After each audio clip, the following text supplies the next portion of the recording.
Welcome everyone. Welcome everyone. People are starting to enter. Come on in. We'll give people a few minutes to join. Hope everyone's had a good start to the weekend, getting out and about a little bit more.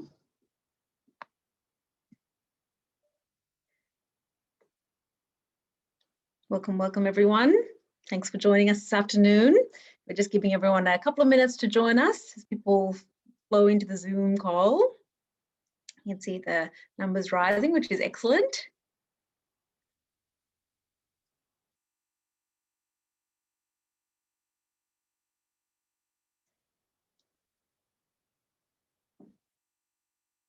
Welcome. Hello, everyone who's joining us. Thanks for being here with us this afternoon. We're really looking forward to this afternoon. Should be really informative and engaging. We're just giving everyone a couple of minutes to come in, to enter the Zoom chat. You know, it's always not that straightforward. Sometimes entering a Zoom meeting, give everyone a couple of minutes.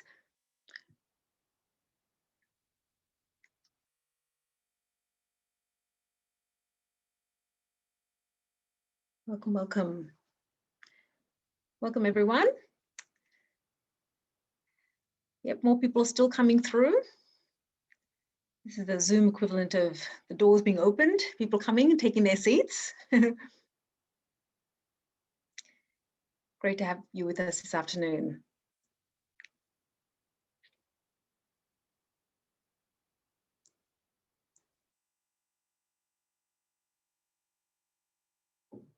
Great to see more people coming through. We're giving everyone a couple of minutes. Come in, settle in.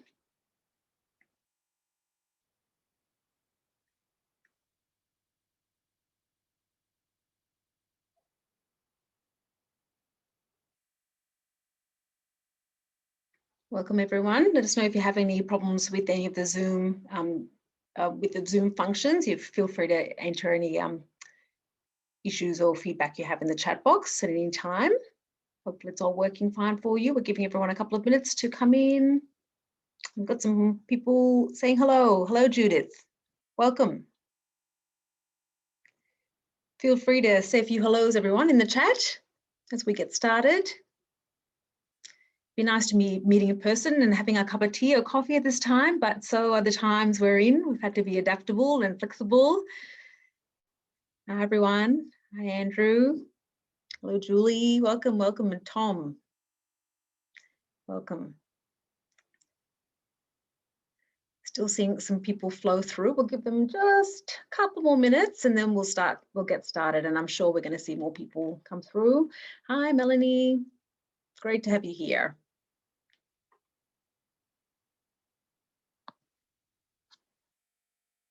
Great. Hi, Siba, Nicole, John, welcome. Hi, Craig. Welcome. And Paul. Hello, everyone. We're just giving everyone a couple more minutes to join in. Feel free to say hello in the chat box.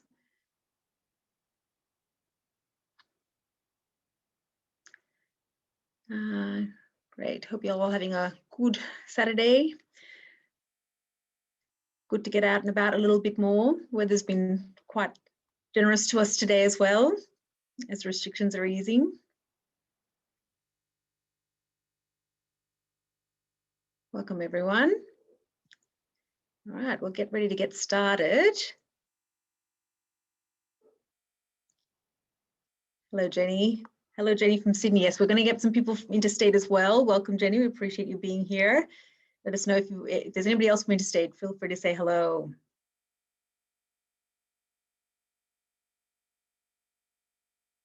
Hello, Don. Welcome. Great to have everyone coming through this afternoon. Lots of people are joining us. Hello, Melanie from Queensland. Great to have you. I bet it's not as rainy and cold for you up there.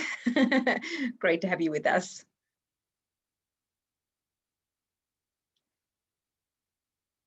Hi, Bernadette. Lovely to have you here. Great. All right, well, we might get started. I think people are still flowing in. It is Saturday afternoon after all, and we will welcome everyone as they come in this afternoon. But once again, thank you so much for joining us for this really important forum. We are thrilled to be presenting to you and talking to you this afternoon, and so thrilled that you're interested, want to hear more. I know so many of you are working in this area and are part of the incredible campaigns and movements, so thank you very much. All the different corners of our country that you're joining us here today. I'm Samantha Ratnam. I'm the leader of the Victorian Greens. I represent the Northern Metropolitan Region in the Victorian Parliament in the upper house, so basically that's north of Melbourne.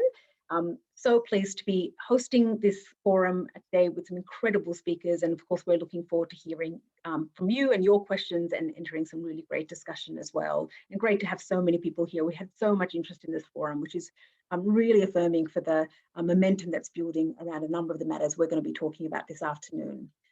I'd like to acknowledge that I'm joining you from Wurundjeri land that was never ceded. I pay respects to the elders past, present and emerging, and all Aboriginal and Torres Strait Islander people with us here today. I see that some of you started in your chat saying hello and acknowledging the lands that you're joining us from. So please feel free to keep doing that. We've got people joining us from right across Australia, which is really, really fantastic. So feel free to write hello in the chat and acknowledge the land that you're joining us here from as well. I'll just do a bit of housekeeping before we launch into the forum. We want this webinar to be interactive, so please use the chat function, which you can access through the little menu at the bottom of the Zoom window. Type your comments or thoughts, as well as questions. We have moderators taking questions from the chat box, our speakers at the end of the speeches. For anyone who's using the Auslan interpreters, hopefully the interpreters are pinned to the top of your screen, but do let us know if there are any issues. Feel free to write a message in the chat box. You would have seen Josie, who's one of our staff team, who is making sure that everyone has that access as they need it as well. You might have got a notification when you joined that this meeting is being recorded. So we're live streaming this webinar. Just in case we have any technical issues with this live streaming, we want to take a recording just to make sure that we are able to share it with lots of people who weren't able to make it today. We heard from people who are working and for other reasons couldn't be here this afternoon, but really wanted to see the webinar. So hopefully they'll be able to see the live stream just in case we're taking a recording, but rest assured, you won't be able to be seen on the recording. So basically what you see on the screen now, the slides plus the pinned speakers, that's me and the other speakers, are pinned onto the screen, and that's essentially what's being recorded. So that's not your faces. I think during the Q&A, we'll just reassess that to see what happens on the screen, but do let us know if you have an issue. Feel free to turn your video off if you're not comfortable with that. But the majority of it will be the slides and just the speakers in view. So thanks once again for joining us at this Black Lives Matter forum. Today we're here to talk about the injustices experienced particularly by First Nations people in our justice system. We'll talk about the gross over-incarceration of First Nations people in Victoria and Australia, and about how that is driving deaths in custody, entrenching trauma, poverty and disadvantage caused by the invasion of this land, particularly for women, and what we can do about these injustices. I think it's really poignant that we're meeting at this moment today in regard to where the campaigns are at. There is real momentum, there is real movement to change laws to address these injustices. We know it's too slow, so much of it should have happened decades ago, but we're observing that with the campaigns and with the momentum, we are on the cusp of some change. So every one of you being informed, engaging in webinars like this, joining with the campaigns, signing petitions, signing letters, really adds power to the momentum that we're seeing, which we know can result in real change. So thank you once again for your interest and engagement and your care. Today, we're going to hear from some fantastic speakers. You'll hear from Lydia Thorpe, first Aboriginal Senator to represent Victoria, and from Celeste Liddle, the Greens candidate for the seat of Cooper. I'll also talk to you about the Victorian context, and then we have plenty of time for questions. We'll then finish up talking about what you can do to get involved, be good allies, and be part of the solution. And we aim to finish around 4:20. Once again, we want this to be interactive, so keep the discussion flowing throughout the webinar in the chat box as well. So to kick things off, I'd like to introduce our first speaker. Our first speaker is Lydia Thorpe. Lydia has been a lifelong activist and a leader in her community, fighting for First Nations rights. In 2018, she was elected member for Northcote and was the first Aboriginal woman elected to the Victorian Parliament. Last year, she became the first Aboriginal person to represent Victoria in the Senate, in the federal Parliament. She has taken up that role with great passion and courage. She has challenged the federal government time and time again on their inaction on treaty, on deaths in custody, and on real justice for First Nations people. She's brought racism in our system and society to light on so many occasions and continues to push for change. Welcome, Lydia. Looking forward to hearing from you. Thank you, Sam, and thank you for organising this event. I think it's really timely, but also incredibly important discussion that we need to be having around this country because the injustice continues. And I'd like to acknowledge that we are all on stolen land and that as settlers, you all benefit from being on stolen land. And true allyship is about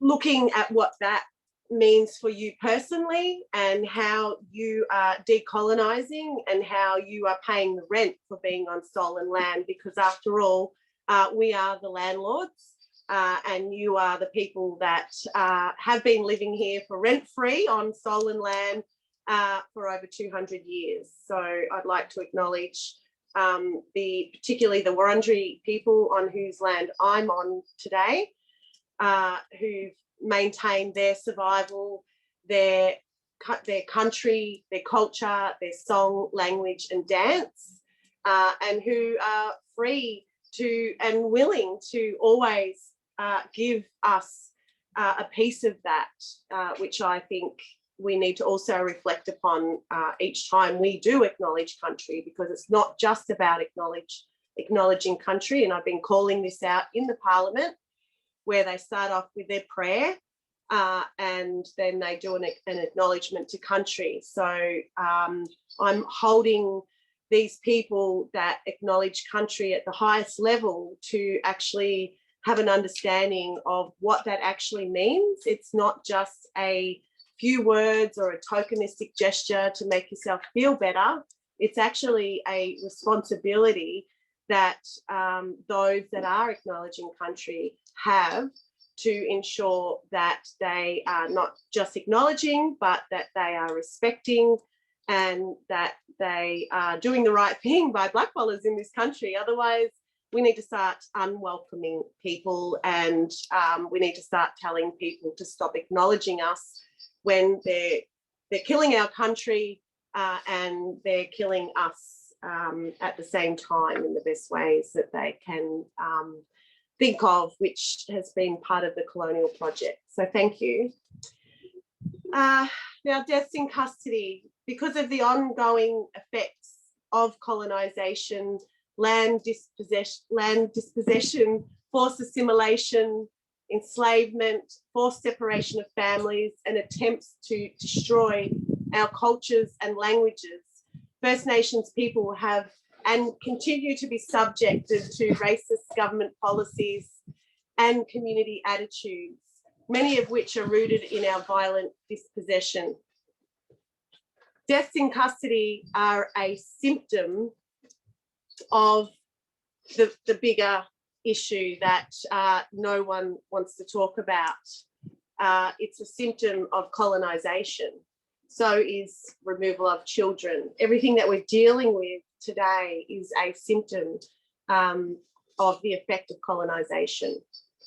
This year, in light of the global Black Lives Matter movement and on the 30th anniversary of the Royal Commission into Aboriginal Deaths in Custody, which my mother was a part of, the country is paying attention, finally, to the structural and systemic racism that we endure as First Nations people in this country.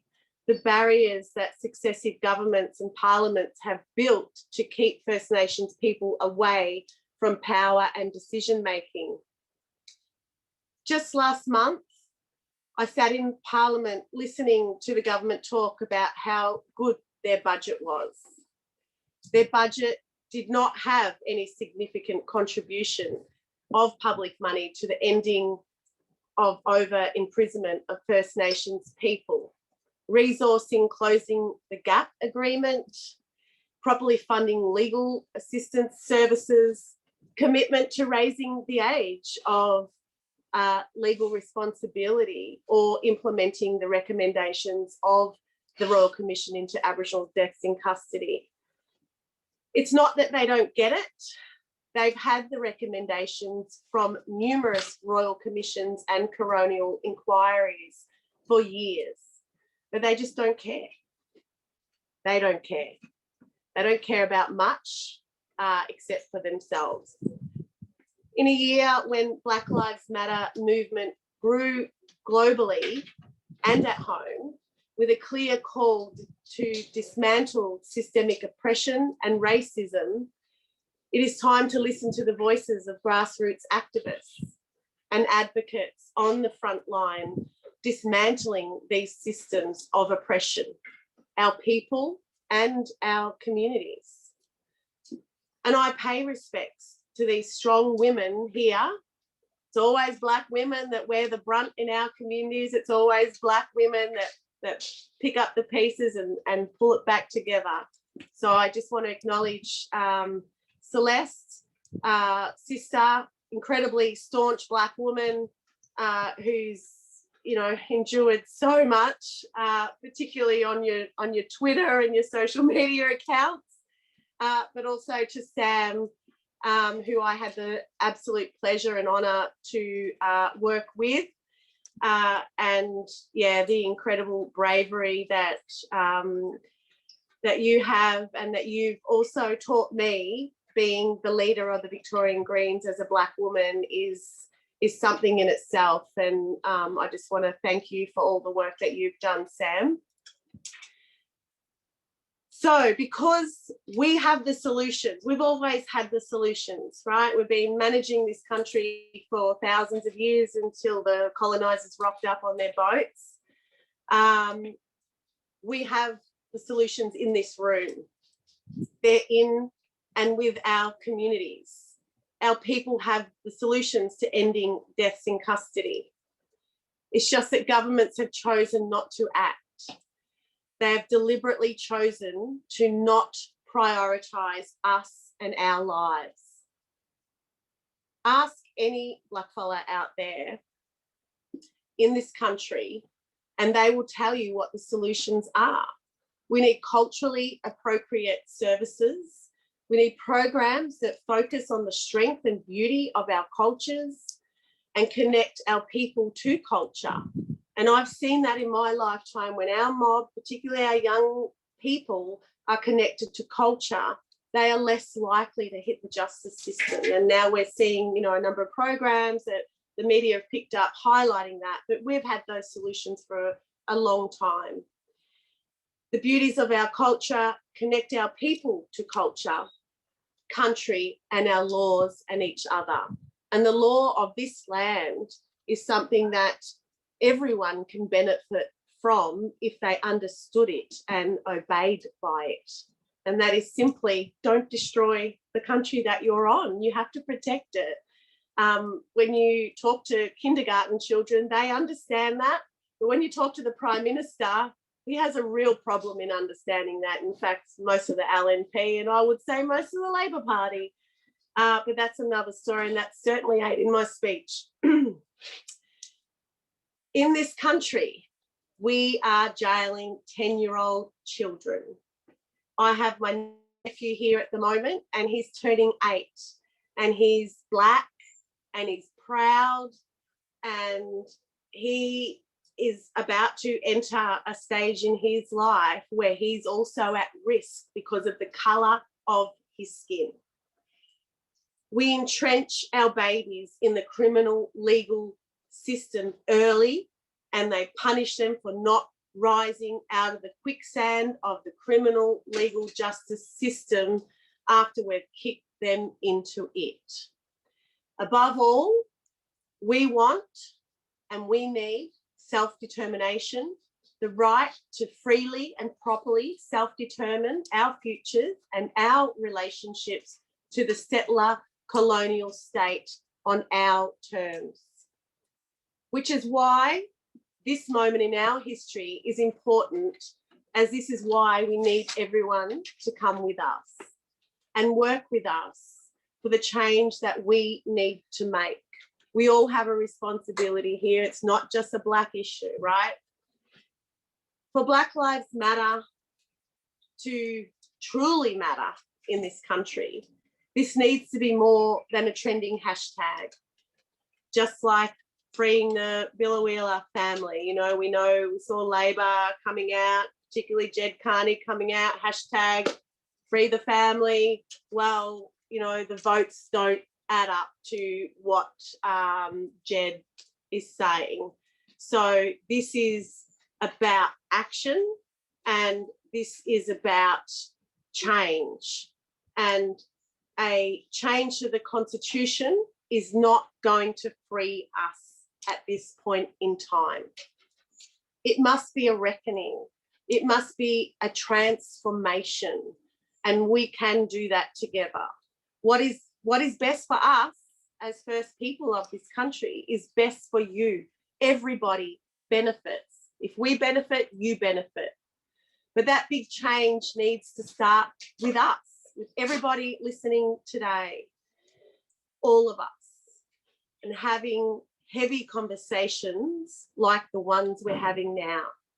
And these are the conversations that do make people uncomfortable.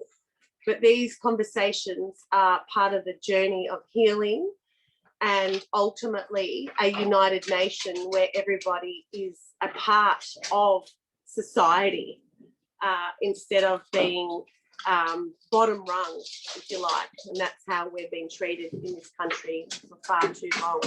It means prioritising the experiences of our people and centering us in any change. It means not focusing on how over-policed and how over-targeted our bodies are. It means not having to traumatise and re-traumatise ourselves to tell you about how hard our lives are made by the constant, never-ending racism we experience every single day.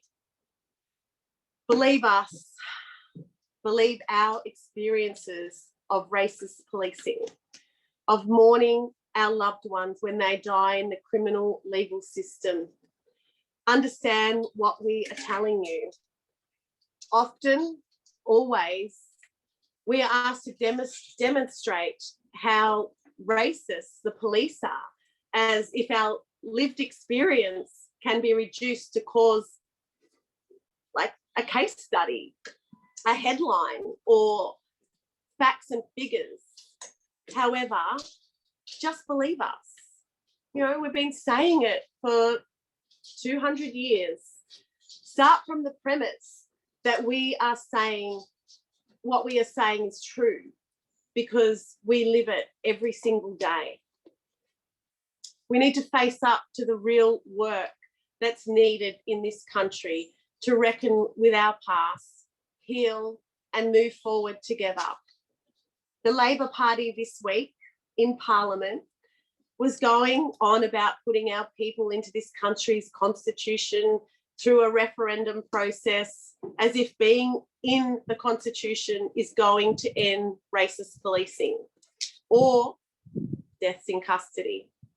If Black Lives Matter, then we need to start with telling the truth. And we need to take major steps towards a treaty, not talking about having a referendum. We don't need a referendum to have a treaty in this country. And we certainly don't want to be rallying with the likes of Pauline Hanson against the Constitution. And that's what Labor is trying to do to the Greens particularly, and trying to wedge us. They're actually playing politics with our sovereignty, which is a disrespectful insult in itself. A national treaty would make clear that we, the First Nations people of these lands, deserve to have our rights, our knowledge, and our sovereignty respected. If we write it together, and we're talking about a treaty here, we're talking about rewriting the Constitution. We know that the Constitution is racist. It never included women in the first place. It was written by a bunch of old white fellas who had no regard for women or black fellas. So let's rewrite the Constitution. Let's not allow refugees to be treated like they are in this country. Let's not allow the fossil fuel companies to run riot in our country. And let's not, first and foremost, allow this colonial system to continue killing us at the rate that they are. So we can write it together. It can be the means to tell the story of who we want to be as a country, creating a national identity that celebrates what unites us, protects the rights of First Nations people, and acknowledges these injustices, both past and present. Yet Labor and Anthony Albanese's focus on constitutional change just doesn't go far enough.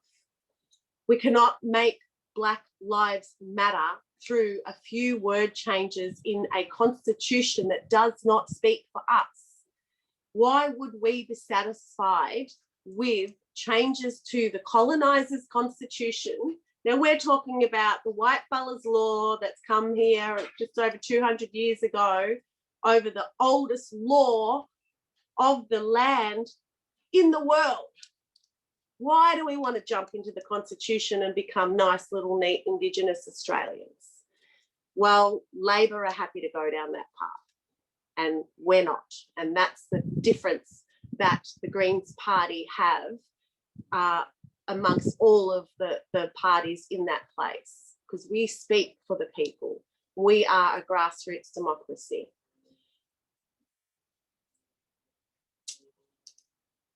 We know that Terra Nullius was a lie. And we know that this colonial system was based on that very lie. So the whole system that we are partaking in is part of a lie. And that's the truth telling that we need to be embarking on and having the conversation about, so that more and more people can become educated about how we can move forward as a nation. This idea that changing the Constitution before truth telling or a treaty is going to save us all from the nonsense. And that's what Labor are missing in this space, because they are listening to the Conservatives. They will not meet with the grassroots Black activists on the ground. Labor's position is window dressing that will not transform the country in the way we need it to transform. If Black Lives Matter, then we need to start with telling the truth, and we need to take major steps towards a treaty. We're tired of being advisors to these governments. I mean, that's ultimately what they're, wanting to go to a referendum for. Let's just chuck in a little Black advisory group and we can choose not to take advice, or we can choose to take advice. Well, we're over that. And we're sick of constantly being part of this so-called consultations, which we know Labor are very good at manufacturing consent from, that are supposed to make our lives better. If these things worked, we wouldn't have so many of our brothers, sisters and siblings entering the dream time in shackles. Treaty represents a real change, a change that will benefit everyone. And that's the work we really need to do. We can't change the past, but with treaty, we can build a better future. And that starts with bringing people together. It starts with conversations. We must build a better future because we're dying. And, we were once 100% of the population and now we're 3%. Our people are dying. Now is our chance. We cannot allow anything to distract us from the enormous challenges of achieving genuine justice and equality that for so long has been denied to the First Nations people of this country. Because if we are to say something that is, or at least should be, very uncontroversial, that Black Lives Matter, then we also need to back it up with actions. That action begins today and continues until we have a treaty that is grounded in our right to self-determine our own destiny, the right to live freely, happily, and in peace. So thank you. Let's go for it. We're the only party that's doing the right thing that our ancestors and that our old people have always fought for. I've never known a rally to call for constitutional recognition in my 47 years. So we're on the right track. We're listening to the right people, and we need you all to get on board and help us achieve our goals to unite this nation like it's never been united again, and we need a treaty. Thank you. Thank you so much, Lydia. What a powerful address, an evocative picture you have portrayed for all of us in terms of understanding the context of the Black Lives Matter movement in Australia, the reckoning that is so overdue, but that we're building momentum towards, but the things that we have to recognise that are thrown in the way, they're often obfuscations, they're distractions, the tokenism you talked about are really important to understand so we can identify when they're thrown in our way, when we're trying to work for change. So thank you so much, Lydia, for your incredible work on the ground. You are reshaping that parliament in such incredible ways, as you did the Victorian Parliament, and I can testify to that from being there and the impact that you've had that still continues. Our next speaker is the incredible Celeste Liddle. Celeste has been a lifelong feminist and Aboriginal justice activist, influencing public debate through her powerful writing and speaking. She rose to prominence via her personal blog, Rantings of an Aboriginal Feminist, and for years, when the media wasn't paying any attention to this issue, Celeste was counting the deaths of Aboriginal women at the hands of family and domestic violence. Since then, Celeste has written opinion and commentary for several media publications and anthologies, including The Guardian, Eureka Street, The Saturday Paper, Daily Life, ABC, and SBS. Celeste is also a staunch unionist and is currently the National Aboriginal and Torres Strait Islander Organiser for the National Tertiary Education Union, as well as a member of the ASU and the MEAA. We're so proud to say that Celeste is now also the Greens candidate for the inner north seat of Cooper this federal election. Welcome, Celeste. We're so looking forward to hearing from you this afternoon. Thank you for having me on today. Look, before I begin, I too just wish to acknowledge the lands from which I am coming to you from today, the Wurundjeri people of the Kulin Nation, and pay my respects to their elders past and present. I also wish to acknowledge any Aboriginal and Torres Strait Islander people in the audience. Hi folks out there, and introduce myself as per protocol as an Aranda woman whose lands include Mbantua, so Alice Springs, then east and southeast of there, or as I said in the chat, the big blue blob in the middle of the Tyndale map. Finally, as a traditional owner from another part of the country, I wish to acknowledge that the Wurundjeri have never ceded their sovereignty, that these lands have been stolen, and a treaty or sovereign agreement is yet to be negotiated for the use of these lands. As such, I pledge my solidarity to the traditional owners from here, and indeed from all over Victoria, in their ongoing struggle to right this injustice. Today, what I mainly want to focus on is the incarceration of Aboriginal women across this country, and how this is a complex and growing problem that so-called Australians must stop ignoring. To give a bit of an intro, I wish to start with an anecdote. Sorry, I forgot to put this phone on silent. As mentioned in the intro given by Samantha, I've long identified as a feminist, and one of the key areas of interest I have had relates to the exorbitant rates Aboriginal women experience family and domestic violence. This interest hasn't come from nowhere. I myself am a survivor and have written a little bit about my own experiences. But I've also written commentary on the statistics. 35 times more likely to be victims of family and domestic violence, and 70 times more likely to be hospitalised for brain injury during these attacks, for example. And at one point I was trawling the sites counting the Aboriginal women who had been killed as a result of family and domestic violence. I felt that through the femicide counting activities that were going on in feminist movements, Aboriginal women had been rendered racially invisible. What I discovered going through this data was that we were represented in femicide statistics at a rate 6 to 7 times what a population parity rate would be. This independent work got me linked in with some particular groups, such as Tungunjeri Women's Family Violence Action Group, the Alice Springs Women's Shelter, Our Watch and JIRA, all of whom were doing similar work or were caring for the victims and helping them to rebuild their lives. Nearly all of these organisations were running off the smell of an oily rag. Government funding for these support services was pitiful and was dwindling with every single budgetary announcement. Simply put, many of them were terrified what the impacts would be for Aboriginal women should they no longer be able to survive as a support or education service. So I then, on a panel about incarceration and deaths in custody, I started with talking about family and domestic violence. The answer to this refers to a news report in The Age I read several years ago about the increasing rates of incarceration in this state.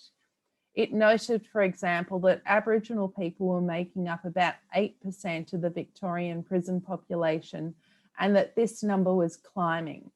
To put it another way, Aboriginal people in the state of Victoria were being imprisoned at a rate 11 times what a population parity rate would be.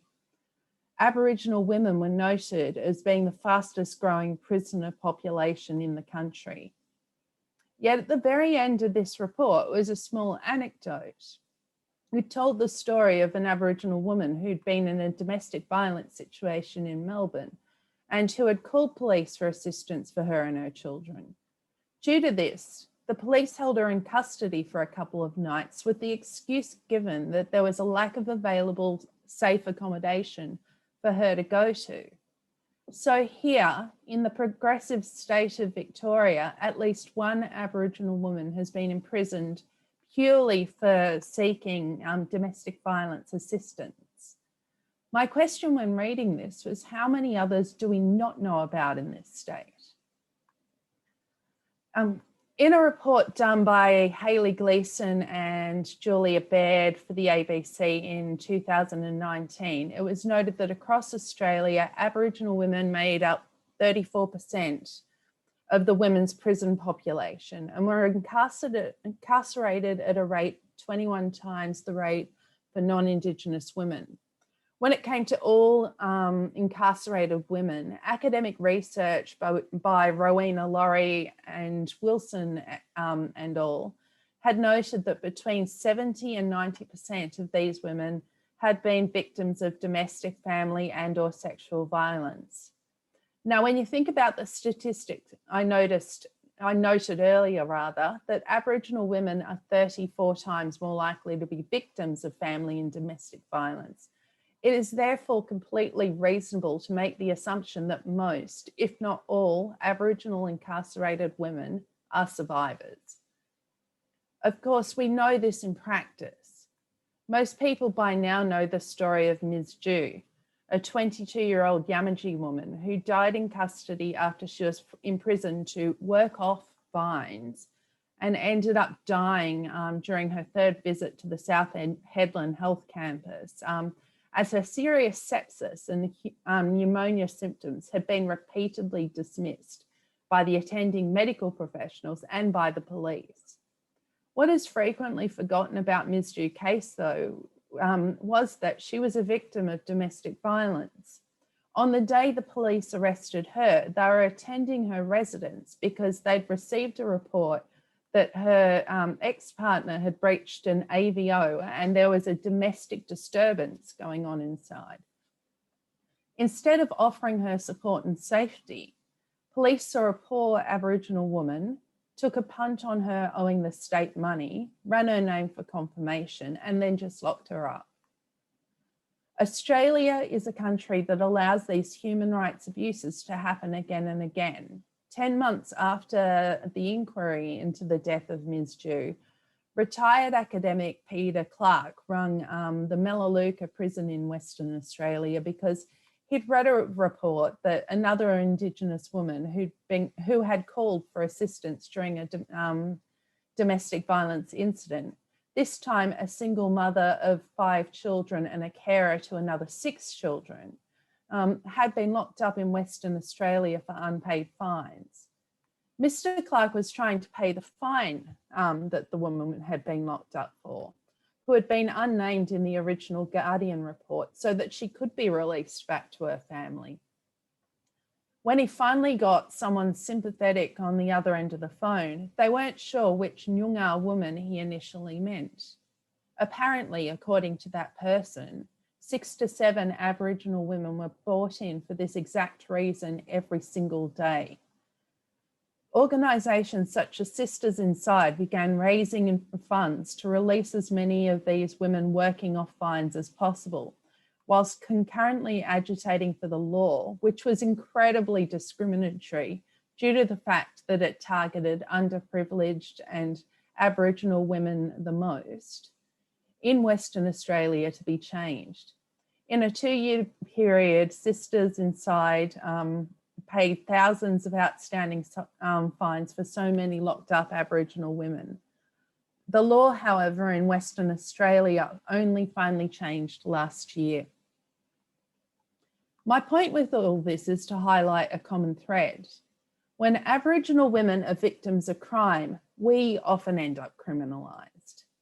Tough on crime measures, such as the ones both the current Victorian and Northern Territory Labor governments love so much, mainly end up impacting Aboriginal people at exorbitant rates. And of the Aboriginal women that they impact, most are victim survivors. Of course, these incarcerated Aboriginal women can also be victims of other things, such as ableism in society. Many incarcerated Aboriginal women have, for example, been found to have cognitive or auditory disabilities. Now, as an Aboriginal woman who still has to see an ear specialist every 6 months for monitoring, I know just how common the latter is in our community.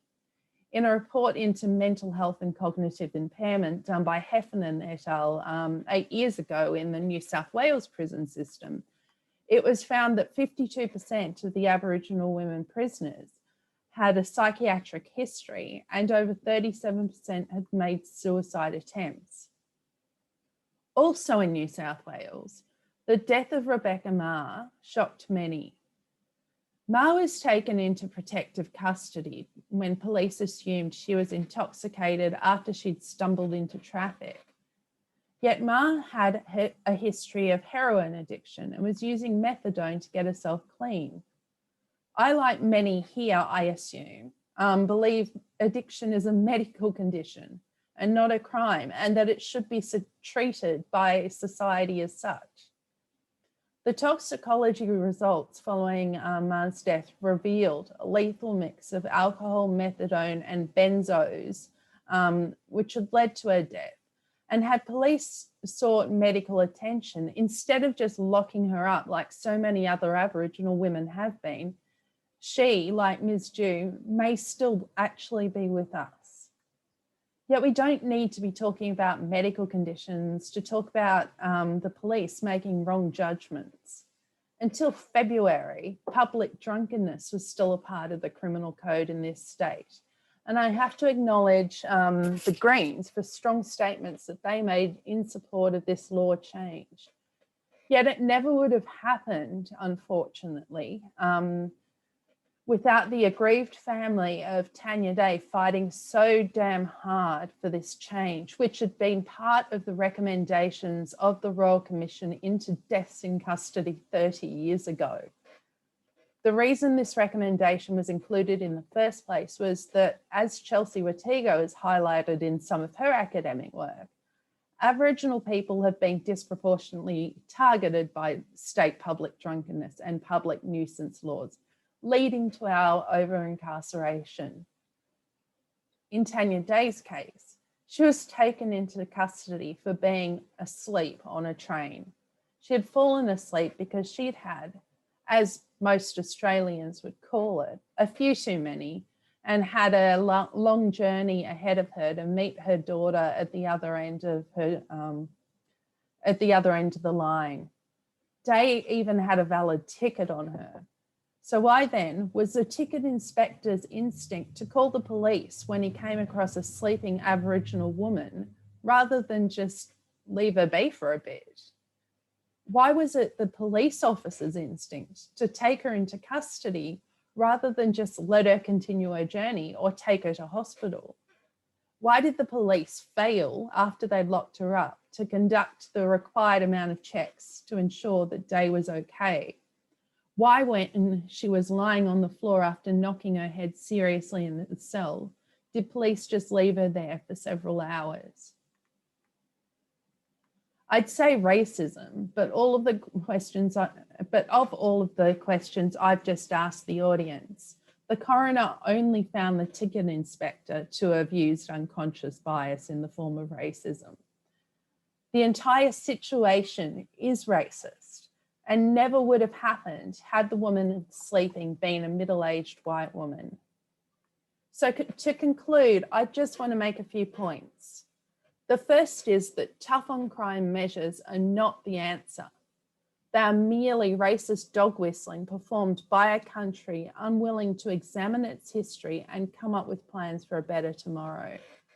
Secondly, the more that this racism remains unaddressed, the more Aboriginal women are locked up in prisons, wasting away when we are the core of our communities, as Lydia said, and the more likely we are to die there.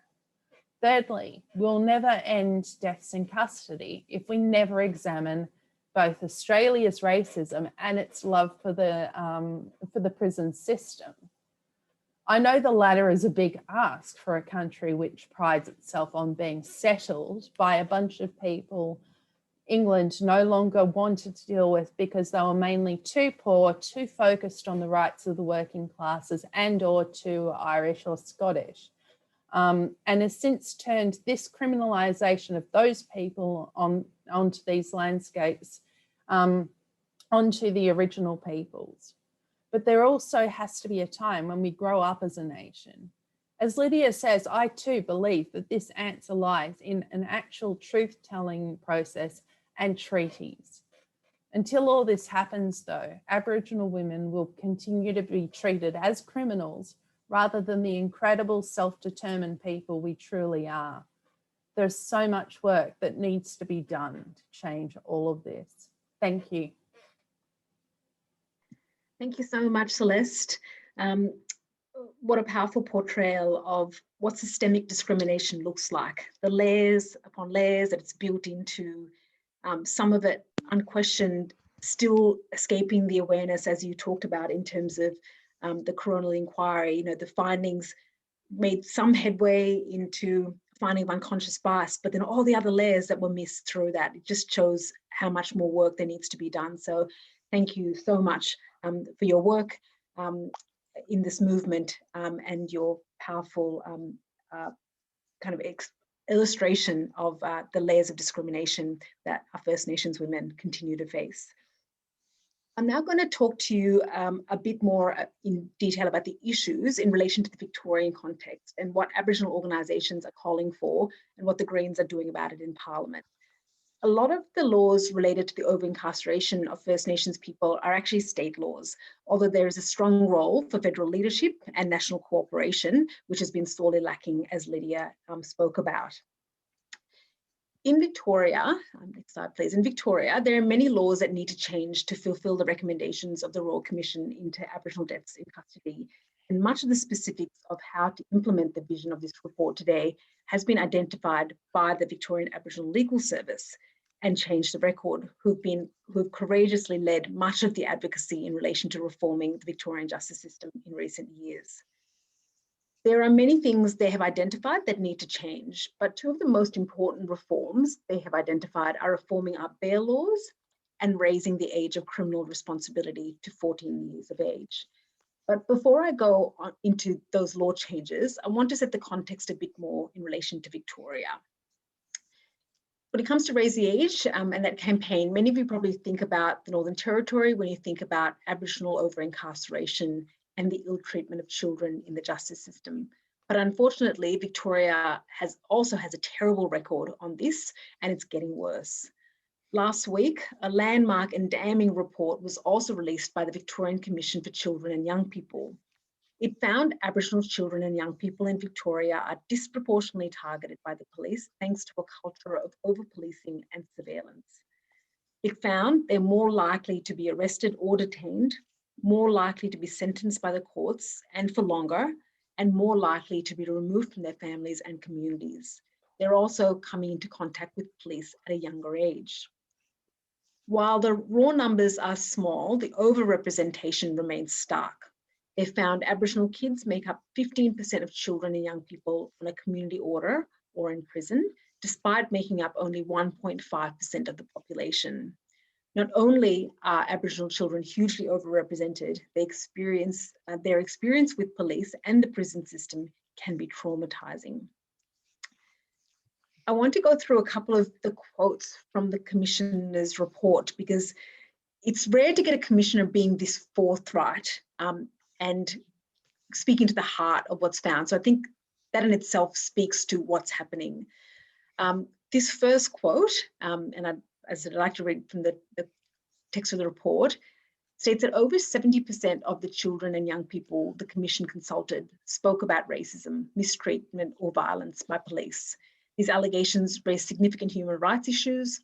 58 children and young people talked about physical and emotional mistreatment by police, including violence and sexually abusive behaviour. This included tightening of handcuffs, unnecessary use of capsicum spray, verbal threats, yelling and swearing, and unsafe conditions in police vans. Allegations also included extremely serious allegations of racial, physical, and sexual abuse. Examples included multiple officers tackling a child or young person to the ground, sexual threats, striking with batons, kicking and stomping. Some children and young people reported sustaining broken bones and serious injuries as a consequence of police assaults. These allegations are deeply disturbing and we must take them very seriously. The findings from the interviews of hundreds of children revealed that abuse of First Nations children is not just happening in youth prisons like Dondale in the Northern Territory, as Four Corners revealed in that really powerful story in 2016. It's also happening here in Victoria. As I said, this report was released just last week and the Greens will be taking up the issue in Parliament next week when we sit again. We'll be calling on the government to establish an independent inquiry into this as recommended by the Commission. The Commission report also talked about the systemic causes of the over-incarceration of First Nations children, which Lydia has talked about today as well. But I think it's noteworthy that government-appointed commissioners are also speaking so clearly on these terms. And here's a second quote from the Commission's report.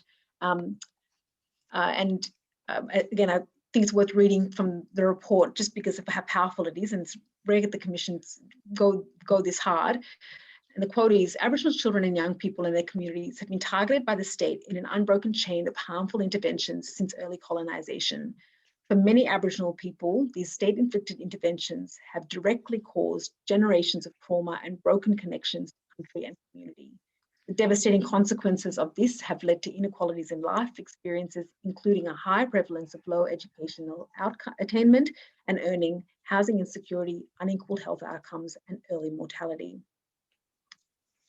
It went on to say, Aboriginal children are at increased risk of early contact with the youth justice system due to a complex combination of factors, including a legacy of dispossession, intergenerational trauma and incarceration, marginalisation, systemic racism and inequality. For many Aboriginal children, their experiences of trauma, family violence, placement in out-of-home care, mental illness, substance misuse and poverty, compounded by ongoing government failure to address their unmet needs in these areas, also make them vulnerable to contact with police and criminalisation at a young age. So the research is clear that the younger a child at their first contact with the justice system, the longer their involvement is likely to be, and the more likely they are to enter the adult criminal justice system. In Victoria and right across Australia, kids as young as 10 can be subject to criminal laws, including for minor missteps like stealing texters, and jailing makes things worse for them and the community, not better. As many as 80% of children incarcerated live with trauma. Twice as many have considerable psychological distress compared to non-Aboriginal people. Many also live in poverty. This trauma and poverty are a symptom of harmful interventions by governments over many generations that continue today and are being carried out by police and the legal system. At 10 years old, we don't let kids have a Facebook or Google account. We don't let them see M-rated movies, and we want to protect them from potential harm, but we do arrest them, take them away from their families and lock them in jail. What could be more scary and traumatizing, especially for our most vulnerable children? And some of you might have seen the news overnight, some of you on Twitter, about the 10-year-olds appearing, I think from Broome, or it was in WA, and just how scared they were appearing in front of that court. So it's happening as we speak to this day. We must stop children coming into contact with the police and the legal system in the first place, and thus stop criminalising them. Australia's low minimum age of criminal responsibility is out of step with international standards. Globally, the UN Committee on the Rights of the Child has called on countries to raise the age to at least 14 years and singled out Australia for our poor record on this. First Nations organisations, medical and legal experts, and human rights organisations across Australia all agree and are calling for this change. The Commission found that when kids do make a mistake or are at risk, there is a complete lack of effective prevention, early intervention, and individualised support to meet the specific needs and experiences of Aboriginal children and young people. These children need therapeutically, culturally based, child-centred and coordinated responses. They need wraparound care and to be cared for and supported by their families, schools and communities. They should not be criminalised, stigmatised and further traumatised through contact with police, the courts and jails. Next slide, please. At a time when the Black Lives Matter movement is sweeping the country, we must finally put an end to the blatant systemic discrimination in our legal system and complete failure of investment in support services and care. It's time we change the laws across this nation. The ACT has committed to raise the age thanks to the leadership of Greens Minister Shane Ratnam. Now it's Victoria's turn to lead. The Greens have introduced legislation into the Victorian Parliament to raise the age of criminal responsibility from 10 to 14. I also acknowledge my colleague, Dr. Tim Reid, is also in this webinar. He's in the lower house, has a justice portfolio and has been spearheading so much of this work for us in the Parliament. Together with community organisations, we're putting the pressure on this Labor government to stop the over-incarceration of First Nations people, starting with children. Together, Tim, Lydia and myself have launched an open letter to the Premier calling on him to act. If you haven't already signed it, please do. My staff are putting the link in the chat box right now, so watch out for that. And if you have signed, please share and encourage your friends and family to sign it too. This is really building momentum, and we know these actions really have a powerful influence on government. We'll keep pushing on ahead with this over the coming months. The good news is the pressure is working. A few Labor backbenchers and Liberals too have broken ranks recently, saying they support raising the age. So we know now is crunch time to get this over the line. I want to talk next about bail laws. The other major cause of the over-incarceration of First Nations people in Victoria are our bail laws. When you're arrested for an alleged crime, more often than not, people in Victoria are not given bail, even for minor offences linked to poverty and disadvantaged, meaning they're put in jail on remand until their case is heard by the court. This often takes months. When most people actually face the courts, they're let off with no jail time as part of their sentence, meaning they should have never been locked up in the first place. Since the Victorian Labor government came to power in 2014, the imprisonment of First Nations people has increased by 70%, That's 70% on top of already terrible figures, and almost all of that growth has been from people on remand. Our current bail laws are disproportionate, oppressive, and unjust. They deny people their right to be treated as innocent until proven guilty, and are against the Royal Commission into Deaths in Custody for clear recommendations for prison as a last resort. With First Nations people 10 times more likely to die in police custody, this is a matter of life and death. It hasn't always been this bad. Amendments to bail laws in 2017 and 18 have made it significantly more difficult to get bail, which had the unintended and disturbing consequences for Aboriginal children, youth, and adults, as well as other underprivileged groups. The changes basically now mean people must prove why they should not be locked up until their court date, rather than the presumption of innocence that has been in place, with only violent and high-risk offending being remanded in prison. Proving why you shouldn't be locked up for a minor offence has been very difficult for many, taking mums away from their children and locking up kids for very little. This Labor government's decision to be tough on crime out of political expediency, essentially to undermine the main campaign front of the Liberals in Victoria, has had devastating impacts for people's lives, and they should be deeply ashamed. Ironically, we're seeing signs that this government is now starting to pay attention, not because of the stigmatising and devastating impacts on people's lives, but because they simply can't afford to keep on locking up so many people. The overall prison population has doubled in the past decade.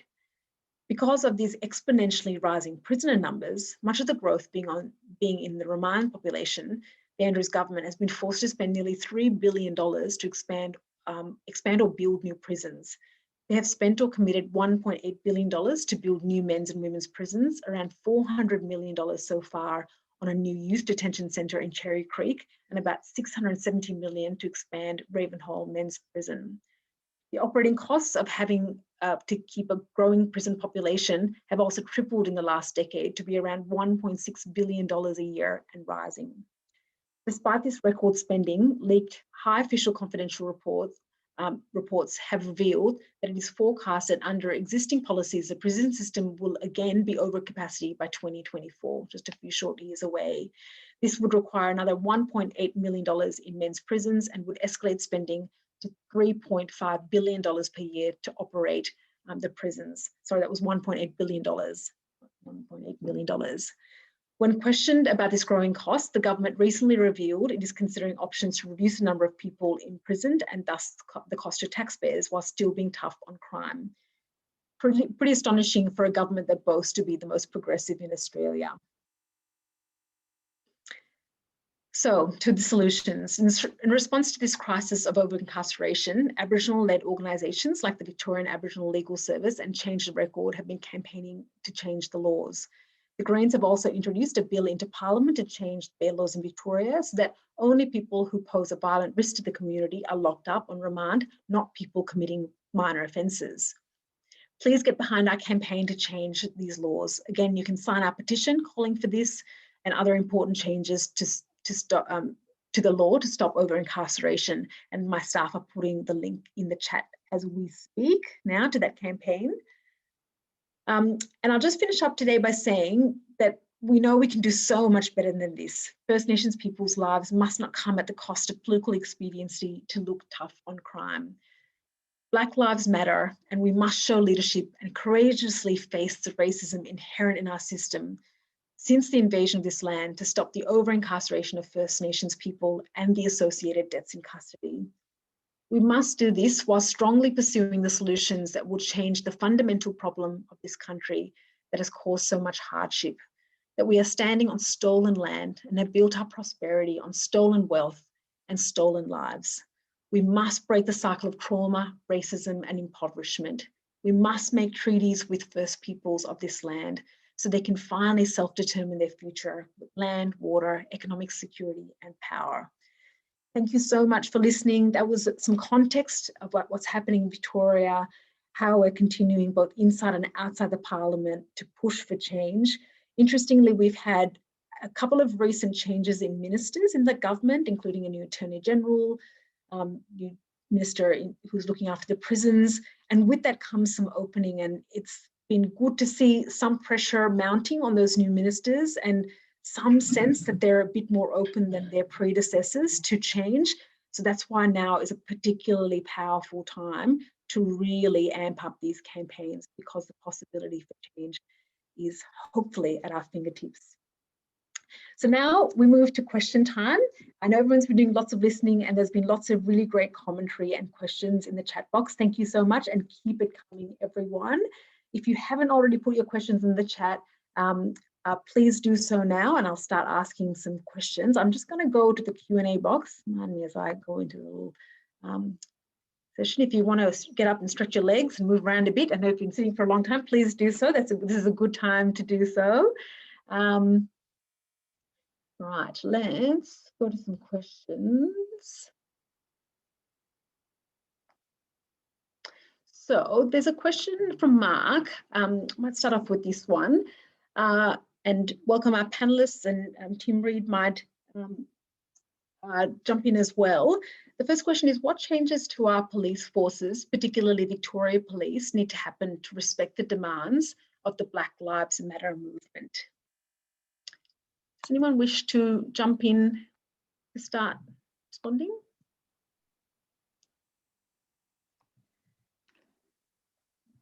Anyone? Samantha, do you want me to say something? Yes, yeah. Please do, Tim. Come through. So we spend over $2 billion a year on our police force, and about 30 something million on legal aid. And the latest budget failed to fund the Victorian Aboriginal Legal Service adequately. So we could start shifting a little bit of money from the police budget into the Victorian Aboriginal Legal Service would be a really good start. And the other thing is, we've got complaints against police are investigated by police, except for a few rare exceptions which are investigated by IBAC. And we should get IBAC to investigate the lot and give them an adequate budget. So those are two things that we'll continue to call for. Great, thank you so much, Tim. Celeste, do you want to add something? Yeah, look, I've got a few suggestions on this one, and I think that partly it comes from being active in several movements and just seeing the sheer disparity. Like I've been going to rallies in this state for a really long time for a number of different reasons, and I cannot tell you the difference I have seen in the policing of, say, a union rally compared to our Invasion Day rallies or the Stop the Forced Closures rallies, or, you know, Black Lives Matter, whatever. And this also goes to, like, the over-policing that I see of refugee rights rallies. Anything race-related is immediately over-policed. And that's a real problem. We get, you know, I've had to speak to police prior to rallies and been told that, oh, it's just normal for us to send special ops into protests nowadays. And I'm sitting here thinking, is it though? Because I haven't seen them at union rallies. And maybe it is. Maybe that is an Andrews government change that has happened. But the way that the police choose to apply that change is very selective. We're policed when we want to just undertake, you know, what's allegedly our right in a democratic society, which is protest, and also a universal human right. But yeah, you know, the policing system is an incredibly racist system. I feel that we need to start, like, policing as a default needs to change. We need to start looking at alternate measures of community justice, whether it's restorative justice or whether it's, you know, I've heard of awesome campaigns over in some communities in the US where African-American communities have gotten together and started doing a Don't Call the Police campaign. And instead, if there's a problem with a young one on the streets, they call someone who's a noted community elder to assist that person, or they call a doctor within that community to get the medical attention or something like that, and re-educating the public on different ways of managing issues within the community, because policing as a default, and the sheer amount of money that goes into policing as opposed to goes into the very bodies that will help some of our most vulnerable people in the communities is just extraordinary. Absolutely. Thanks very much, Celeste. There's a few other questions connected to police and the justice system, so I might ask them together. There's an anonymous person who said, I'd love to hear what the speakers think about police accountability or lack thereof in Australia, particularly the strengths of the police union in preventing police officers being held accountable for their criminal actions and what can be done about this. I think you've started speaking to this. Tim, you talked about IBAC, so it's been something that the Greens have pushed for a number of years, that police aren't investigating themselves, which is a really big issue in Victoria, and you actually have some sort of independence and external investigation, because that, we know, starts to change the culture of organisations. But it's been really challenging to get movement from this government around it. It seems to be such an obvious one to address, but it's hard to know, and I think it's an interesting question in terms of the other forces and the influences on government decision making. A lot happen behind the scenes that we don't see, and it's worth unpacking who government is listening to and why sometimes we hit these kind of invisible barriers to what seem like obvious changes. Did you want to add anything, Tim? Yeah, so I think the question is right to identify the police union as a real barrier, and they seem to have a direct line to the Premier, and they're a real force obstructing a whole lot of areas of criminal justice reform. We see this also in drug law reform. We went to the Age with some news about our plans to reform the bail laws, which you raised in your talk, and the Age began by saying the police oppose the Greens' plans to, that was how it was announced to the public, that it was opposed by the police union, picture of the police union, and some comments from the Greens down the bottom. They're clearly, whether we like it or not, very important in determining our criminal justice policy, and that's really putting the cart before the horse. So, and I just reiterate, we need someone other than the police investigating complaints against them. The ones that IBAC, the only ones that get to IBAC, seem to have to be on the front page of several newspapers and on the Channel 9 News before they get to IBAC, and that's not appropriate. Yeah. While we've got you here, Tim, as well, there's another last question on prisons. Do we have any idea of what percentage of these prisons are privately run? We need to expose that as a few people benefit from the suffering of others. This is funded by taxpayer money. Yeah, sure. So the number of prisons is a little bit misleading. The three, I can think of at least 3 that are privately run, and there's 10 or so in public hands, but at least one of the private ones is a big one. That's the biggest and newest, Ravenhall. And they are forever failing to meet a lot of their targets. And the reason is that they're just, as are many of our prisons, warehousing people who are on remand. So just to remind people that being on remand is they've been charged, but they're waiting for their trial, and there've always been long delays for trials, but they've blown out to ridiculous lengths now with the pandemic. And so we've got a lot of people locked up for very long periods of time, and other people who are just in there for relatively short sentences, but they're churning through. And so we have quite a high population of people churning through for a few weeks. These are the ones typically who plead guilty often to get out of prison. Wow. And this is something that, you know that if you plead guilty, you can go home. But if you're going to plead not guilty for a lot of charges, you've got to sit and wait for a very long time before your trial comes up.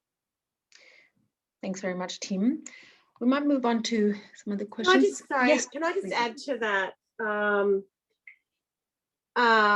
And thank you, Tim, and thank you for all that you're doing in this space. It's good to have, and no disrespect, but it's good to have white fellas standing up, fighting for us, finally, rather than particularly Black women wearing the brunt of the challenges that Black people face in this country. So I just want to acknowledge Tim and your work in this space. You've been amazing, and you've kept the pressure on, and you've stuck to the values that have been instilled in this party from a Black person's perspective. So I just want to say thank you for that. But I do want to acknowledge the many, many Aboriginal women who are right now on remand, who have had their children taken away, who can't have their babies in the prison to be able to bond with.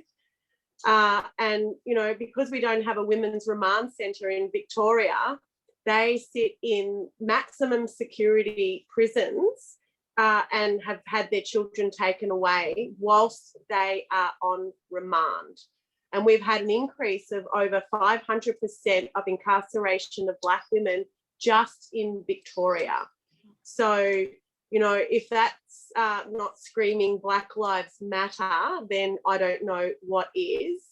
And we need to hold these, you know, and it's racist cops, right? And there's a lot of them. And we need to hold them accountable and have an independent body that investigates police rather than police investigate themselves. It's corruption and it needs to be called out, and with only public pressure can we do that. So we can't have police investigating police, because it's just a boys' club mainly, cover-up job, and in itself I think is criminal. So yeah, I just wanted to add that there are so many of our women in prison right now for no good reason, that if we want to talk about transgenerational trauma, those babies that have been ripped out of those women's arms are part of that continual cycle that we have to deal with as Black people in this country. Thanks very much, Lydia, Celeste and Tim. We might take a few more questions, slightly different topics. One from Steve with this first question: have the Greens taken action to replace the Lord's Prayer at the start of the Parliament with recognition of the owners of the land? Lydia, you started this work in the Victorian Parliament. I'm sure you've taken that to the federal Parliament as well. Yeah, Lydia did some incredible work when she was in the Victorian Parliament. The situation, and feel free to jump in, Lydia, the situation where we're at now is finally, after Lydia's activism, it took her getting into the Parliament for them to kind of even question it.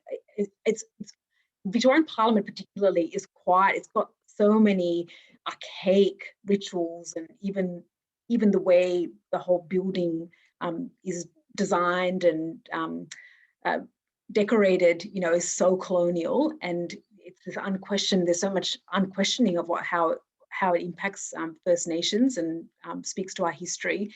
But with the Lord's Prayer, we've had the Lord's Prayer. The Greens for years and years, for the decade that the Greens have been there, have been trying to get that changed. Lydia spearheaded some of this work. Lydia, do you want to speak to that? I'll talk to you a little bit about what's happening now, 2 years on. Yeah, so in the Victorian Parliament, they did the Lord's Prayer. Everybody was very respectful of the Lord's Prayer. And once the Lord's Prayer was finished, everyone sat down and rustled their papers, you know, preparing for what was on the agenda next, in the middle of the acknowledgement for country. So whilst I was in the Victorian Parliament, I stood up in protest to have the same respect for the acknowledgement for country as they do the Lord's Prayer. And we were the first one to stand. Then the Labor Party, only certain members at that time stood. And then the next Parliament sitting, a few more Labor people started to stand.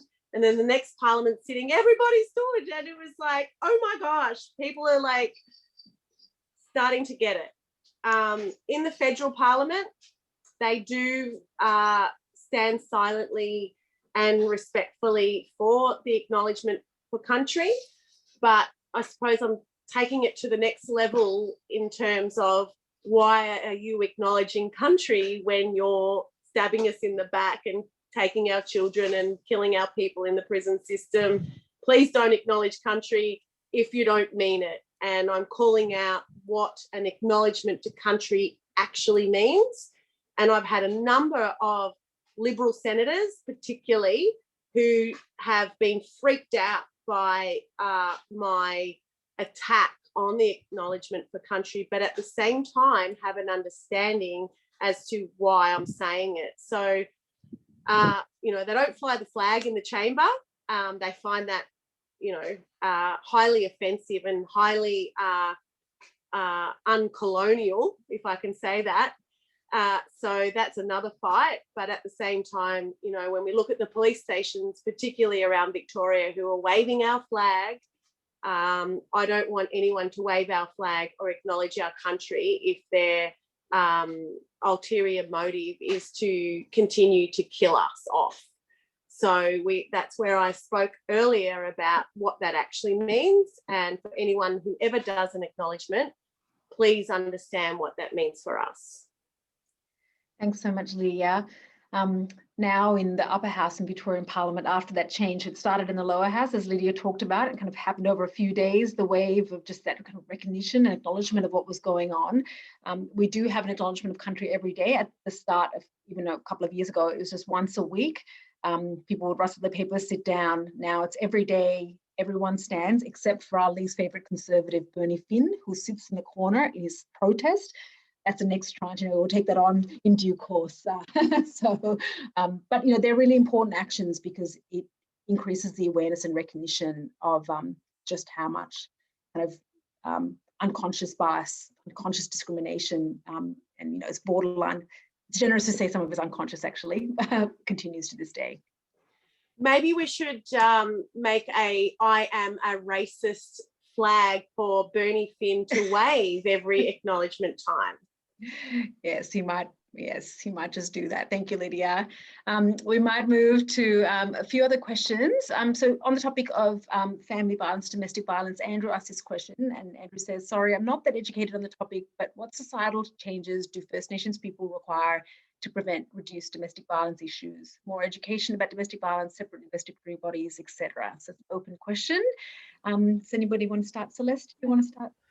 Look, I mentioned Tongue-in-Jerry and what they're doing, and you know, if anyone's interested, just jump on their their Facebook page and have a look, because it was many years ago that I gave a talk at the Family and Domestic Violence Forum in Alice Springs, called "Putting Gender on the Agenda." And they were having those sorts of conversations. And I remember, I'm sorry, I'm starting to do one of my sidetrack things, but I've been told so many times about, you know, Aboriginal women and their clash with feminism and all of that. And I think what the problem has been is that a lot of Aboriginal feminist activity, which are these strong women coming up and trying to change communities and do good work and, you know, get that acknowledged, get that funded, get their leadership seen for what it is, just continually gets ignored. And, you know, we're always supposed to fit into what white women's models of leadership, which unfortunately seem to be more assimilatory a lot of the times. And so through the initiatives like Putting Gender on the Agenda, they were having very feminist discussions. And right now I'm seeing them do, and they've been doing it for years, you know, just simple culturally appropriate re-education programs for community. And I think they call it Men Can, Women Can, and it's about changing like imposed colonial gender roles, but also doing so in a culturally appropriate way. And I think about those sorts of programs and what sorts of things that they, you know, if they were properly funded, the impacts that they could have across the country. Lydia's spoken so many times about the misuse of the Indigenous Advancement Strategy monies on the floor of the Federal Senate, and how a lot of these monies were going to non-Indigenous organisations. And one of the best examples I can think of that was that there was this self-determined, sorry, the name's escaping me, self-determined family and domestic violence shelter that had been set up in, I think it was the Pilbara region, by a bunch of Aboriginal women who are survivors themselves. So they'd gotten together, they'd found a safe place, they'd set it up. They were, you know, they were running a culturally appropriate shelter for people trying to escape abuse, and it was survivors and Aboriginal women helping each other, and yet they couldn't get funding for it. They continually had trouble with funding cuts to the point of where they couldn't exist, and the only way that they could exist was eventually by amalgamating with I believe it was Save the Children, in order to access Indigenous Advancement Strategy monies. Now, imagine if those sorts of monies were being channeled into these self-determined programs. Things like the Northern Territory intervention ripped money out of a lot of self-determined programs and then started forcing people into work via things like the CDP for no pay. Yeah, so that's what I think. I think that, you know, we have the answers in the community. We know that colonization, we know that trauma plays a huge part. We know that poverty, we know that things like toxic masculinity, we know all of these things all play a part in the increased rates. And we also know what the answers to that are, but we continually have to struggle in order to get those answers recognised, because there's continually this patronising idea that Aboriginal and Torres Strait Islander people can't run their own affairs, and that's got to stop. And can I just add to that, thanks Celeste, that, you know, it's not Black men beating up on Black women, and that's how the far right would have you think that there's a problem with Black men. The demonisation of our Black men is part of the colonisation of this country. It's part of breaking down our society as Black people in this country. How better to attack a race of people than to demonise the men who in our society always stand behind women and take the lead from women. So to break the society, you demonise the men, you take the children, you kill our people in prison, you destroy our land, and there you go. We have an end of the race of First Nations people in this country. Now there's that element, and then there's the constitutional recognition element, which is about assimilating us. So we are constantly under attack. And in my personal experience with family violence, it wasn't a Black man that first hit me. It was a person that was not obviously Aboriginal, but it's how the system is using racist rhetoric to demonise our men and break down that society. Thank you so much, Celeste and Lydia. Really important points there, and connects to a couple of questions that we've got. We've got a number of questions. We've got some really great questions in the chat box. I'm just really conscious of time, and it is going to help us wrap up as well. So I just want to leave plenty of time to do that. We might try typing some answers to the question. Tim, there's one on Dame Phyllis Frost Prison. You might want to type if you have some of the information there. That'll be excellent. Thank you. There's some groupings of questions related to the media in terms of what can we do, given the media shapes so many community attitudes? What can we do to address that kind of stereotyping and vilification that seems to be compounding issues of racism? And there's another strand of questions around racism in terms of bystander intervention. So what can I do if I see a racist incident? What, in terms of organising or daily activism, can we participate in to disrupt racist systems? And there's one question, this is quite a big question, so I might ask this as the last question, and feel free, panelists, to answer that question or any of the other ones I mentioned as well. I'm sorry, everyone, we weren't able to directly respond to each and every one of your questions. They're really fantastic, and they each deserve a big discussion. So I look forward to continuing to discuss this with you post this forum in lots of different ways. But this question, which is a big question, but I think goes to the heart of so much of what we're talking about, can we end racism without challenging capitalism? how does anti-colonialism relate to this? So it's looking at the systems that give rise to racism and discrimination. Does anyone want to start trying to respond to that one? And there's a question as well about media and bystander racism that people ask. So if you want to answer any of those questions, please, you're welcome to.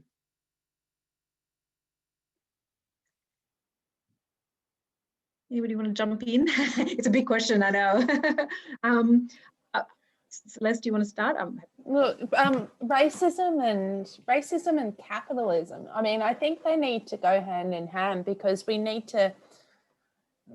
I'm going to talk really, really simply here, but you know, from the time I was a kid, I always go back to this memory when I was a 10-year-old kid, and I was at the protest at the opening of the new Parliament House. So it'll be interesting if I get in and I won't be protesting out the front of it for a change. But you know, when I was there, one of the things that I remember most was that it was the one day that we were allowed to swear our heads off, because it was a convergence of black fellas, and they were all marching there, and they were yelling, "Land rights now, bicentennial bullshit," over and over again. And you think about that, land rights, and you know, and the arguments around stolen wealth. Well, the wealth for Aboriginal and Torres Strait Islander people is the land. You know, this is the land. This is what we're tied into. These are where our stories are. This is where we're born from. You know, this is what connects us via massive lines to other peoples across the entire country. You know, that's the wealth. That's the knowledge. That's the creation. That's where we're from. And that's where a massive source of conflict has been, because the colonizer notion of land is one of land to be exploited, whether it's for farming practices, or whether it's for mining, or whether it's, you know, for whatever other sorts of activities can go on. So yeah, we do need to break down capitalism, but it needs to go hand in hand with breaking down racism, because these notions are kind of imposed, and we're not going to get anywhere without examining them both at the same time. For me, it's sort of they need to happen at the same time. They're so interrelated that it's important. Thanks so much, Celeste. Absolutely agree. Does anybody want to add to that? I might just add too that in terms of how we see that, kind of how interwoven it is, and how racism prospers with the kind of competition of capitalism, how it commodifies things like Celeste has talked about in terms of land. We see it through that neoliberal agenda. We see it every day in the Parliament, for example, when we get up and we talk about, ask the question of the government about why it's selling off this, or why it's selling off that, why it's deregulating things, which what it does is distance itself from responsibility. It outsources something and says, oh, somebody else is doing that. Sorry, we can't answer as a government, but it is a core government responsibility. And this continuous kind of neoliberal outsourcing, deregulation, which becomes the mantra in everything. We see it with land, the Western Highway duplication project, you know, the economics, you know, we need to get these roads built, let alone all the kind of vested interests and the contracts governments are doing with these big multi-billion-dollar transport companies that build roads. You know, that's how it's intersecting. And they're saying, oh, sorry, we think we've consulted with the right people and the road just has to go ahead. You know, despite the desecration, despite the devastation with the First Nations lands and the cultural value of that land and the meaning and that history. And they just say, sorry, can't do it. Just the way the system's set up, we don't have the power anymore. So that's how I see it run through the Parliament every day. And it's infuriating, but it really speaks to how you have to be talking about the bigger systemic issues when you're trying to dismantle what we're seeing with racism and discrimination and systemic discrimination. Any final thoughts before we start wrapping up from our wonderful panelists? Thank you so much. We've canvassed a really broad range of questions. So thank you once again to everyone for fantastic questions in the chat box. We'll try and get responses to you in some form if we haven't been able to answer them during this Q&A session. But thank you once again. You've all been absolutely phenomenal. Thanks to everyone who's participated in this forum. I'd like now to hand back to Lydia, who's going to talk about what happens next and what you can do to support this campaign. Thank you, Sam. And I do have a house full of people at the moment because we're out of lockdown, and I haven't seen my nephew and my sisters for a long time because I've been in Canberra. So I have also a live audience behind my iPad, and I also have dogs that are running riot in the house. So I do apologise for any noise that does happen. But I just want to say again, and, you know, for a Black woman to thank white men is pretty rare and unheard of, I would say. But again, I just want to say thank you to Tim Reid for taking up the mantle and showing, you know, Victoria particularly, that this is not a Black problem. This is a problem with our society. And when white fellas hear from white fellas, it seems to resonate a whole lot more. So thank you, Tim, for all the work that you've done in this space. Thanks, Lydia. It's you know, and you did really support me when I first got into Parliament. I always will remember that, and I also acknowledge that. But I also want to give a shout out to Adam Bant, who, because I have been experiencing sexual harassment since I started in the federal parliament. It's been quite difficult for me personally to have to deal with sexual harassment on top of racism. It's been a real burden on myself and my family, but Adam Bant came to me and said, "You are not wearing this. I am going to deal with this. I'm taking this out of your hands." And I've never had a white man actually say that to me. So I am grateful for the white men that are standing up for Black women in the way that they are and calling it out for exactly what it is. And that's really, in a Black Lives Matter forum, it's probably unusual for someone to do that, particularly a Black woman. But that has helped me achieve what I need to achieve and focus on what I need to focus on, where, yeah, these white men have taken that burden off me and allowed me to be who I want to be and do what I want to do. So I have to start with that. So thank you. So this is our moment, right? You've all heard from everybody on the panel today. It's not about feeling good about this forum. It's not about saying I attended this forum and I heard these wonderful speakers. It's about action. It is a call to action.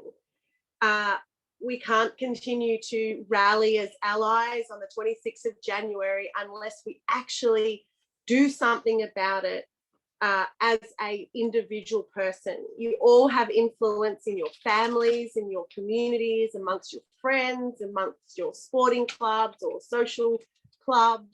You all have influence here and the power to tell the truth and bring people along on this journey. There's a lot to learn from blackfellas in this country. We've maintained it for thousands and thousands of years. We can address climate change because we have the solutions, but we're never given the opportunity to put those forward. Now is that time. Our totems are becoming extinct because of the colonisation of our lands and the continued logging and the continued burning of fossil fuels. Once our totems are gone, that is a part of who we are. It's how we survive as Black people of this country. So our totems aren't just saving the animals. They're not running a campaign to save a particular animal. This is our life. It's who we are. If they die, part of us dies as well. So good example is the Alert The Wollert is what the colonisers call the leadbeater's possum, which was named after a white taxidermist. So we need to decolonise what we're actually talking about, because there's actually a story, a beautiful story about the Wollert and what that means to the Central Highlands and how endangered our totems are. What we do in the next 10 years could, I believe, will make all the difference. And I believe it will take 10 years to have a truly united nation and a true treaty that ensures that all clans and nations have a voice and that they self-determine their own destiny. It will be a journey, but what's 10 years? We've got 10 years to save the planet. If we don't have Black justice, we can't ever achieve climate justice. So you can go along to your climate rallies, but unless you stand with us at our Black rallies, then climate won't stand a chance. We need to survive to be able to save the planet. And that is Indigenous people right across this globe. I sat with them at the COP in Madrid 2 years ago, just before COVID, and the same story applied with every Indigenous people or person across the globe. We sat with David Suzuki, who cried and said, my science has killed your knowledge. He admitted it, and he said the only chance in the world is if Indigenous people take control of healing our lands and waters, our totems, and everything else that's being destructed right now. The Greens are the only ones in the country that are fighting for a treaty. The Greens are the only ones that are fighting for peace amongst First Nations people and the colonisers who came to destroy us. The Greens are the only ones, and that's something to be very proud of, and something that many people, I believe, will and should come along on the journey. We had hundreds of thousands of people march over bridges 20 years ago in the name of reconciliation, and the priority of the reconciliation movement 20 years ago was treaty. They won't tell you that, they won't promote that, but that is the truth, because my mother was on the Council for Aboriginal Reconciliation with Patrick Dodson, with Linda Burney, and the priority was treaty. We've got the documents, we've got the proof.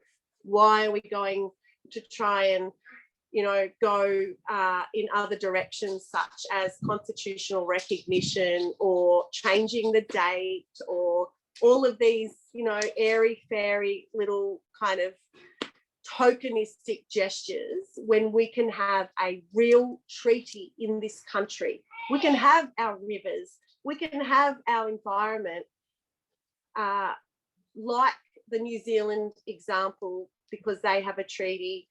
We can call them part of us. We can make them part of us. We can change legislation to ensure that they are living beings just like us. And they have had rivers protected in the name of that. So we can do the same here. Labor, on the other hand, are obviously very addicted to coal and gas. They've not been shy about admitting their love for gas. And we see recently with the announcement on my country, Gunditjmara country, of some gas exploration that no traditional owners have even heard about until we see it in the news. So that will be our next campaign. We're going to get out on country with an army to fight these fossil fuel loving country destroyers. And we will do all we can to make sure that that doesn't happen. We're the only ones fighting hard for the environment. We're the only ones fighting hard for First Nations people. We're the only ones fighting hard for women and people who just don't get an opportunity in this country, refugees. and people who are living below the poverty line. We're the only party that are fighting the real fight for the people who actually need it. And we'll make sure out of our plan that we create new opportunities. We create new jobs in the renewable energy space. We look at your lawn right now, it's caving in. Like, there's only so much our mother can take on, right? And when you're burning her to the core, of course she's going to collapse. So we see that right now. We see the situation in the Dandenongs where people are without power. They could have power if we switch to renewables. They don't have to be in this situation. So a vote for the Greens is a real vote. We have an opportunity, particularly leading up to this next election, to become a very powerful voice in the federal parliament through a balance of power arrangement. And I've been in that situation. I had the fortunate opportunity to sit in the Victorian Parliament where we did have balance of, well, not quite balance of power, but there was so many of us in there that Labor had to negotiate with us to make things right and make things better. And we did do that to the best of our ability. But in the federal parliament right now, we have an opportunity to have a balance of power that would ensure that our Greens policies and what we stand for as a party, the most grassroots democracy party that's ever been established, it will ensure that we get those goals across the line. They will have to negotiate with us, even though they'll never admit it. And that's what happened in the Victorian Parliament. I see Sam smiling there because they'll never admit. I mean, they love taking our policies and, you know, getting the credit for all of the things that the Greens introduced, renters' rights, the deposit scheme.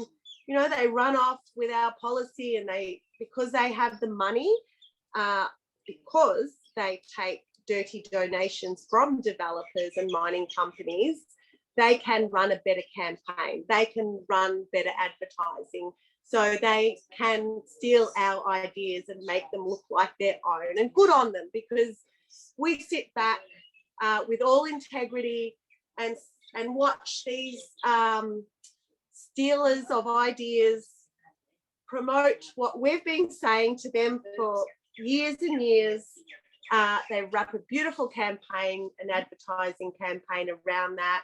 We sit back and say, as long as it's happening for the people, we don't care. And that's something I've learnt from the Greens in my time being here, is I get quite frustrated. Why are they? We've been saying that for so long, and these fellas are running off, running a campaign on it. And I've learnt that you just sit back, and as long as it happens for the people, then we're happy. We don't need to always take the credit, but we will always work hard to ensure that Labor steal our ideas, run the campaigns, and make them happen for the people, which is ultimately a win for us anyway.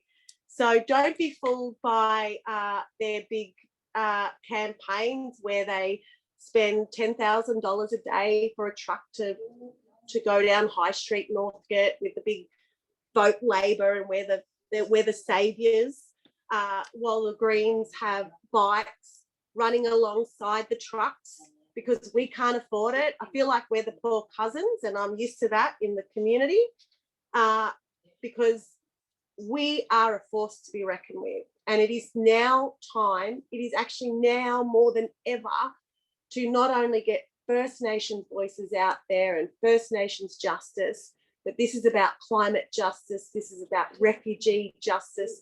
This is about justice for the people who've never had it in this country, because we don't look like them white people, privileged people that benefit from colonisation. We're the ones that wore the brunt of colonisation, and that is about to change, because everyone listening on here hopefully will join with us in fighting and breaking down the colonial violence that continues against our people and your people and our land and water. So join us on this journey to change the nation. Thank you. Thank you so much, Lydia. One thing I miss about Zoom is the noise, because I know if we were in a room right now, there would be rousing applause and a standing ovation for all you incredible speakers. Thank you, Celeste, Lydia, for your incredible presentation. Thank you, team, for answering lots of those questions and all the incredible work you've been doing in the Parliament. Thanks to everyone who's attended today for your interest, your care, your passion. I know so many of you are working on the ground on these campaigns, so we really appreciate it. I would encourage and urge everyone today. I know, I'm not sure about you, but I'm feeling so energized after taking all of that in. Do something with that energy. If you're going out tonight, as we enjoy a bit more freedom, if you're in Victoria, talk to someone you go out with tonight about what you heard today. Ask them to sign a petition, share the journey, join the campaigns, and please stay in touch with us. We would love to keep in touch with all of you and keep this conversation going, because the conversation starts the momentum, keeps the momentum going till we get action and we actually see these laws changed and we actually see the dismantling of systemic discrimination, which is what we are here to fight against. So thank you once again, everyone. A big thanks to the Auslan interpreters who've done such a terrific job today. We really appreciate it. And thanks to all our wonderful staff and volunteers behind the scenes who've helped put this webinar together. So many incredible, passionate people behind the scenes. Haven't got their videos up at the moment, but make this possible and support us in so many incredible ways. So thanks, everyone. Have a wonderful rest of your afternoon and evening, and we look forward to speaking to you again soon.